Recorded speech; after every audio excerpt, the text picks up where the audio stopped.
Hi everyone, so this is the next video about just diving into a bit deeper into permaculture.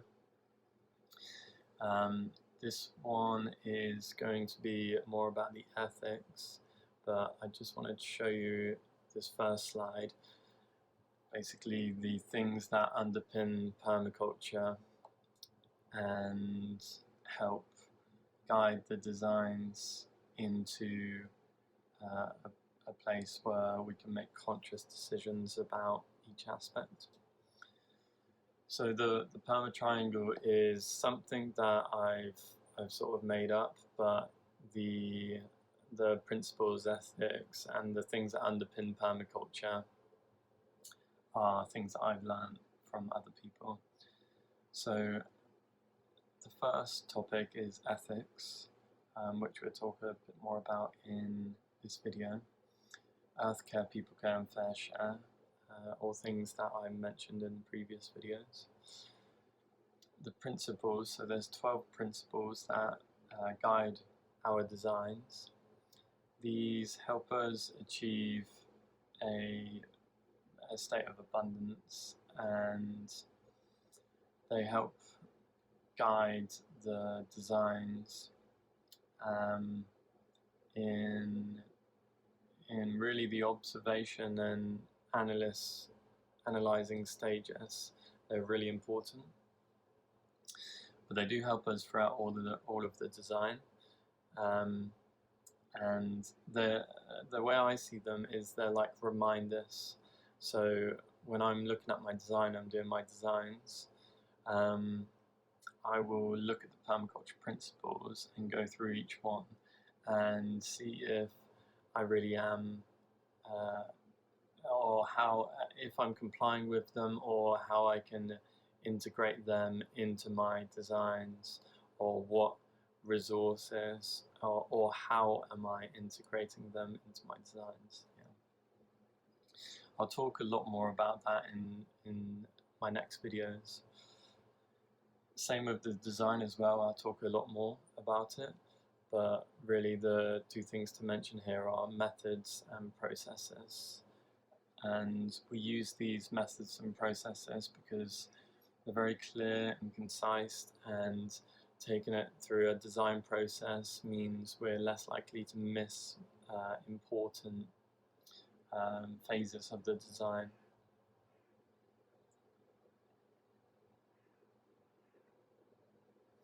So permaculture ethics, earth care, people care, fair share. So earth care, we have abundant systems that we can create through permaculture. And really for the ethics, it's not really anything new that I'm showing you, but it's really important, I feel it's really important that we go through this process actually of reconnecting with ourselves, with the earth, and the fair share of resources, so that it creates more meaning to what we're doing. Because if we as people are not in a good frame of mind, or we don't understand why we're doing something, it makes it a lot more difficult to do it, and we actually don't understand why we're doing it either.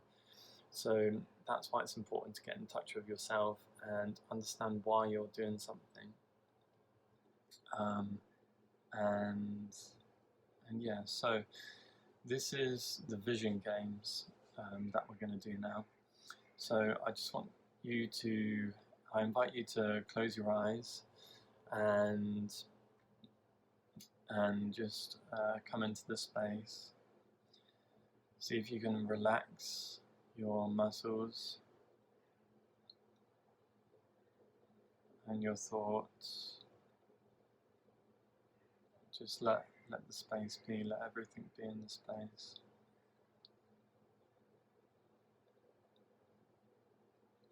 Now just imagine you're walking through a forest. The forest is full of life.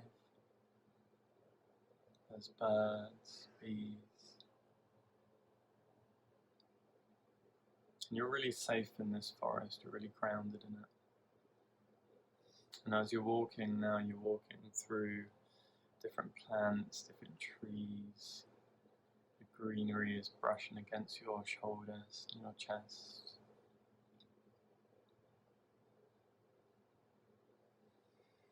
You can smell the fresh air as well, and also the dampness of the forest. And now, somehow you know that more than half of these plants are edible. From the ground to the shrubs that are a bit larger, the vines and the trees, they're all bearing fruit that you can eat, and it's healthy, it's delicious. And also somehow you know that a lot of the plants here are medicinal, and if you get ill, then you may take one of the plants and you can eat it, and it will make you feel a lot better.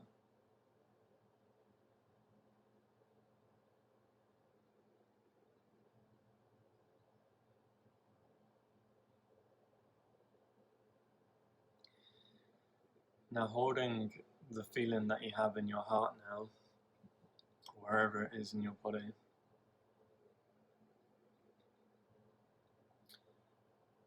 I want you to ask yourself, how can I care for the earth? That image you just made in your head, that you created, that you saw, how can I care for that? How can I help that environment be created in our physical world?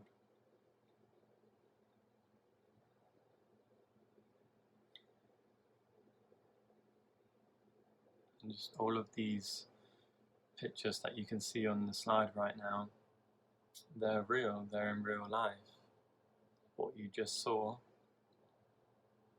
is in real life already. The abundance of the forest, the medicinal plants, all the foods that you can eat, that is possible, and it is happening right now. People are doing it. So how can we care for the earth? How can we care for them environments? So we can increase biodiversity, and biodiversity is the diversity of species of plants, of animals. Increase soil fertility, growing local. So the way we increase soil fertility is by mulching, is by adding organic matter to the soil, and handling the soil in a way that will conserve the nutrients and the matter needed for fertility. Growing local, it's caring for the earth, because we don't need to go far for our food, and the food doesn't need to be transported far, which is links to reduce food mileage. And also eating fresh and healthy food, free from pesticides and herbicides, which are destroying our soils. On to people care now. Again, with a relaxed, calm state of consciousness, I invite you to close your eyes, come into the space. Now imagine caring for the people, and caring for yourself. What does that look like to you? What movies and pictures come through? Are you helping somebody up, or you're giving some money to someone who needs it? Are you enjoying food that you've just grown with everybody and you've cooked into a delicious meal, and you're sat around the table and you have all of your friends or your community there? What feelings do you feel from that?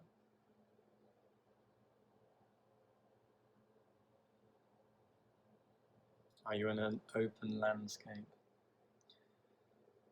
You just feel that fresh air and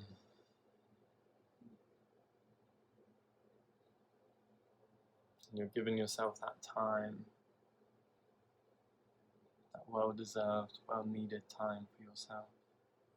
What does that look like to you? Again, with this feeling in your heart, or wherever it is in your body, I invite you to ask yourself, how can we care for people? And people includes yourself as well.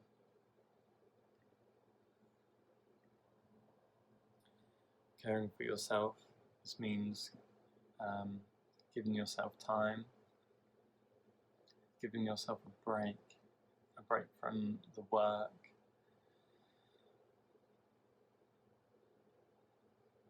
eating well,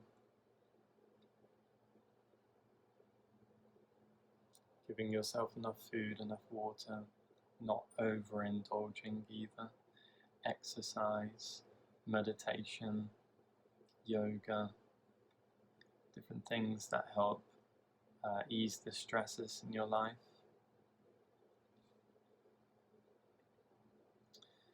Checking in with people. Talk and stick or heart share are things that I've been learning the past few months, and basically it's where you have a group of people and you sit around in a circle and you pass the stick. It's an ancient method of connecting with each other. I believe it came from Native America, or Aboriginals have passed this down. That's possibly why it's called the talking stick. And yeah, using this method, we basically, so somebody holds the stick and they talk about what's going on for themselves, possibly, and then they pass the stick. I say possibly because there's many things you can use the talking stick for. A lot of the time it happens when there's an issue in a community, and we call a heart share or a talking stick. I think personally, from what I've learned in business as well, I believe it's good to do a weekly community touch base, because what happens if you use the talking stick for only issues is that nobody wants to do a talking stick anymore, because it's just depressing all the time, or it's like it creates, or you think it's only for arguments, where actually it's another way we can connect to each other. But you know, talking about issues are really important as well, and that it should happen for that, these circles. But yeah, I've experienced that we tend to get disconnected, and we tend to not enjoy the circles anymore, and maybe that creates a link in our brain that says, okay, connecting with people at this level is boring, or it's energy draining. The next way we can care for people is through love, kindness and respect. Things that are simple, we've all heard them before, but holding these things close to our heart means we can really means our intentions come from such a good place, because we hold them in our heart. non-violence, so physically, and communication, so non-violent communication, something I'm definitely learning for sure. I have enough, me personally, I have enough discipline to not hurt anybody physically, but communication is, I feel, is another level, and it can be really difficult to not get tripped up on our words, and our communication can come through from our past experiences, so our different traumas and habits that we're sort of unaware of. So it's something to look at, and it's a whole new topic in itself. I've actually got a book here, I'll just show you if you want to get a bit more into it. So, non-violent communication. The author is Marshall B. Rosenberg, and yeah, I'm just getting into it now, and it's really good. And basically that's saying that your intentions are,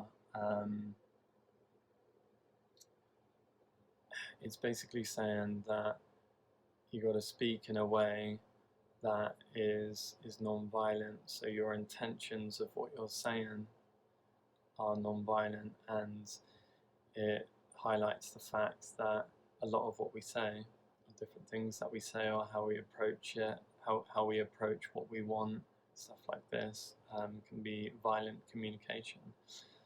And sometimes it's only until you're made aware of these things that you understand them, or that you actually see them in the first place.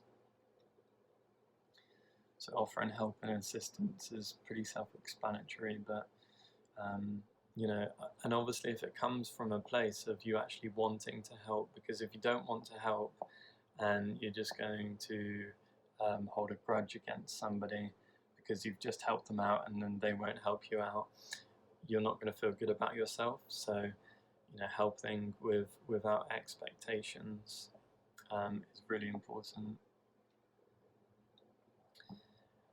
Fair share. So we're on to the last ethic now. So again, closing your eyes. I invite you to close your eyes and coming back into the space.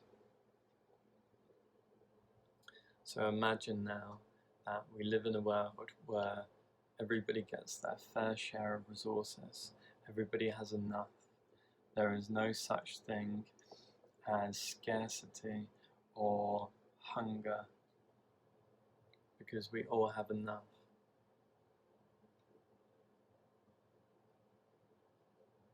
And we enjoy this together. What does that look like for you? What images come to your mind? What movies are playing out in your head? And how does it feel? How does it make you feel that you see people around you that are receiving just as much as you? You don't have to feel guilty for anybody else not receiving enough or what they ought to receive.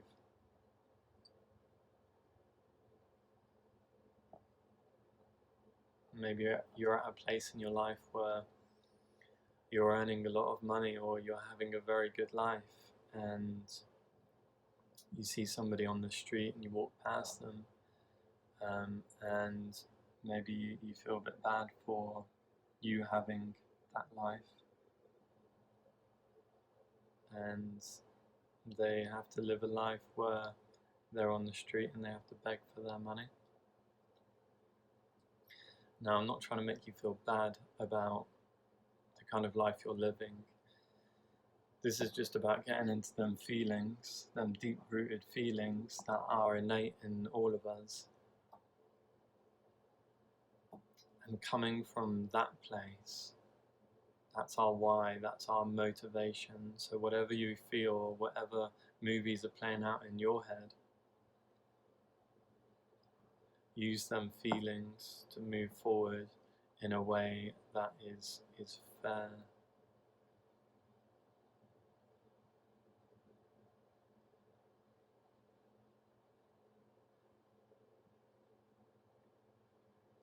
So equal trading of money, food, goods and skills.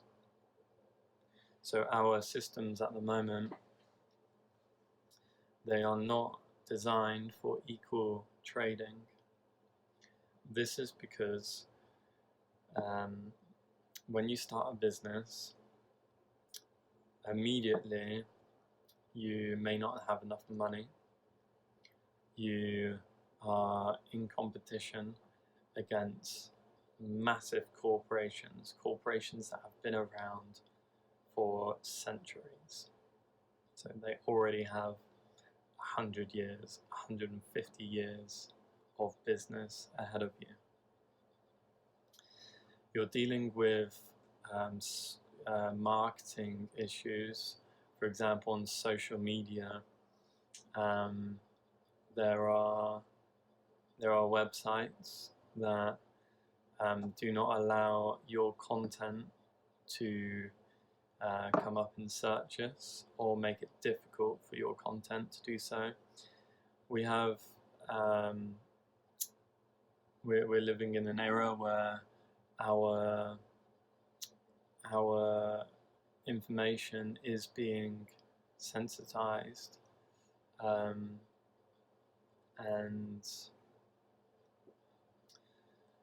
we're coming up against challenges like this, and so our system is not designed really to help small businesses that much, even though it is marketed on the news that we are trying to help small businesses, blah blah blah.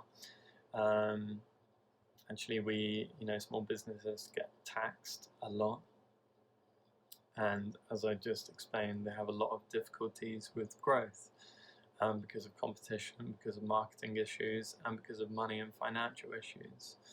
And this brings me on to equal opportunity. Imagine living in a world where you would have equal opportunity in regards to, maybe there's not such massive companies that suddenly we're up against, and on the first day of our business, of starting our business, we're not up against a massive corporation like Tesco's, so just imagine living in a world where there is equal opportunity, where children get the same education,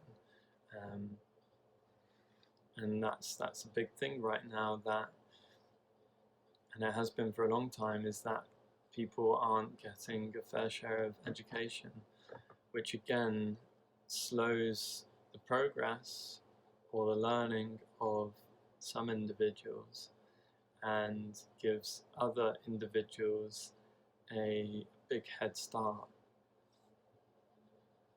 And is that really fair?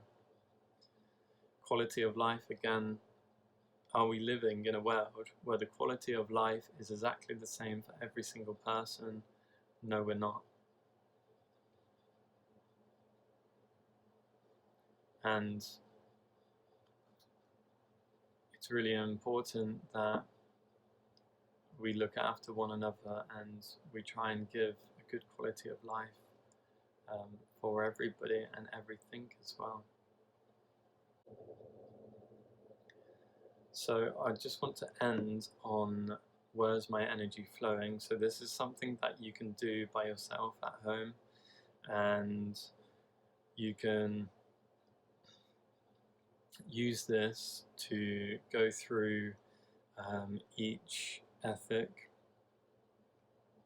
and understand what you're doing now and how you can move forward.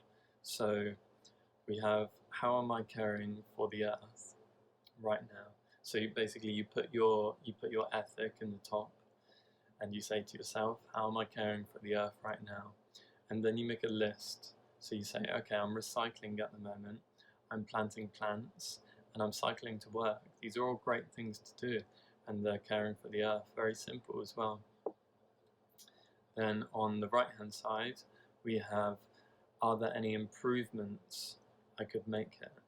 So are there any improvements to my lifestyle where I can care more for the earth? I could start my own compost. I could grow more of my own food. And I could build a bug hotel. So that's